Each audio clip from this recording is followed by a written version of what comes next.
Hello friends, welcome to my channel. இன்னைக்கு நம்ம பார்க்க போறது கோவா ஃப்ரூட் கேசரி.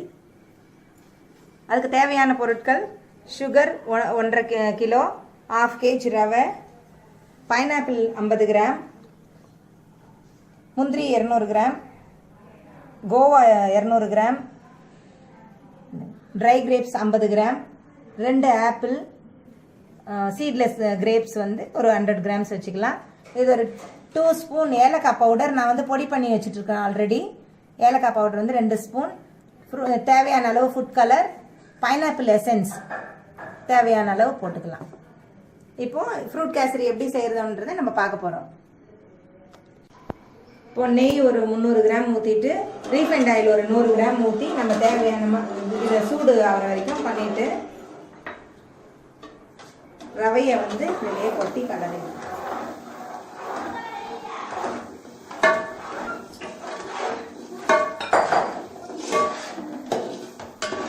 இந்த ட்ரை கிரேப்ஸையும் இதுலயே போட்டுடலாம். முந்திரி ரெண்டையும் நல்லா போட்டு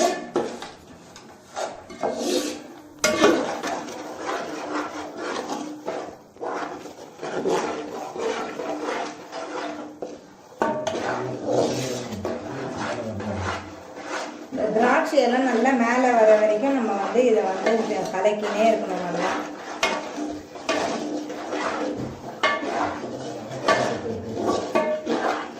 அப்பதான் வந்து ரவை வந்து நல்லா வறுபட்டுச்சான்ட்டு தெரியும் நமக்கு. இப்ப பாருங்க, இந்த கிரேப்ஸ் எல்லாம் மேல வந்துடுச்சு. நம்ம பக்கத்துல வந்து ஒரு 3 லிட்டர் தண்ணி கொதிக்க வச்சு பக்கத்துல வச்சுக்கலாம். இப்ப அந்த தண்ணி எடுத்து இதுல நம்ம கொட்டிடலாம். ஒரு 3 லிட்டர் தண்ணியை வந்து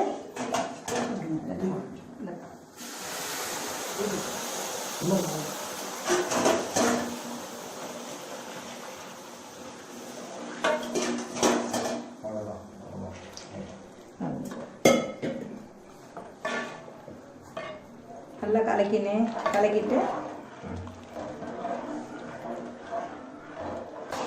இப்போ பாருங்க, எல்லாம் நல்லா சுருண்டு வந்துடுச்சு. ரவை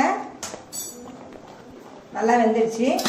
இப்போ வந்து நம்ம ஏலக்காய் தூள், சர்க்கரை, இந்த ஃப்ரூட் கலரு, இந்த ஃபுட் கலரு எல்லாத்தையும் வந்து இதில் போட்டுருவோம்.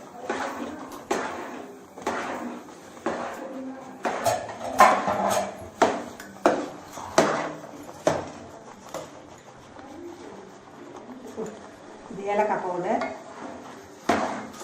எல்லாத்தையும் போட்டு நல்லா கலக்கி, இந்த கலர் வந்து நல்லா மிக்ஸ் ஆகுற மாதிரி நல்லா கலக்கி விட்டுருவோம். நல்லா பாருங்க, கலர் வந்து எல்லாம் நல்லா மிக்ஸ் ஆகி நல்லா வந்துச்சு. அதுக்கப்புறம் இந்த எடுத்து வச்சிருக்க இந்த கோவாவை இதுலயே போட்டுருவோம்.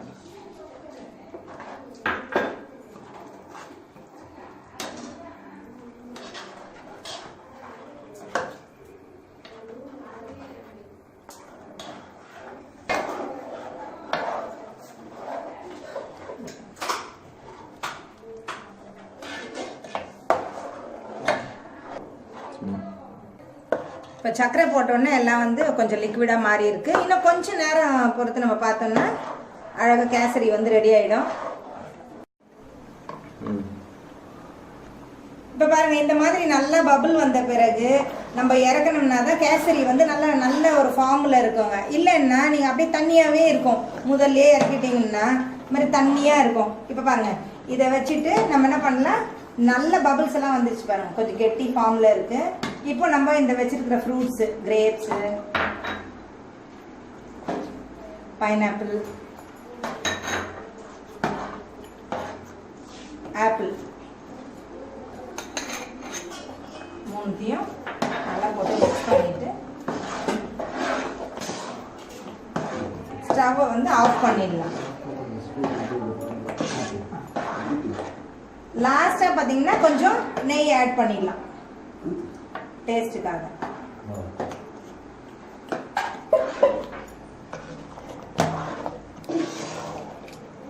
இப்போ கேசரி வந்து சர்வ் பண்றதுக்கு ரெடி ஆயிடுச்சு. கொஞ்சம் ஆறின பிறகு சாப்பிட்டோம்னா இன்னும் கொஞ்சம் நல்லா டேஸ்டா இருக்கும்.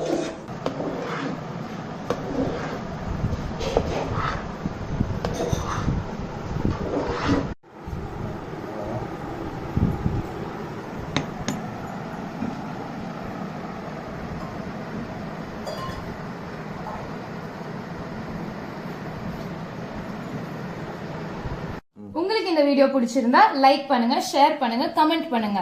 எங்க சேனலுக்கு சப்ஸ்கிரைப் பண்ணிட்டு அந்த பெல் ஐகானை பிரஸ் பண்ணிடுங்க.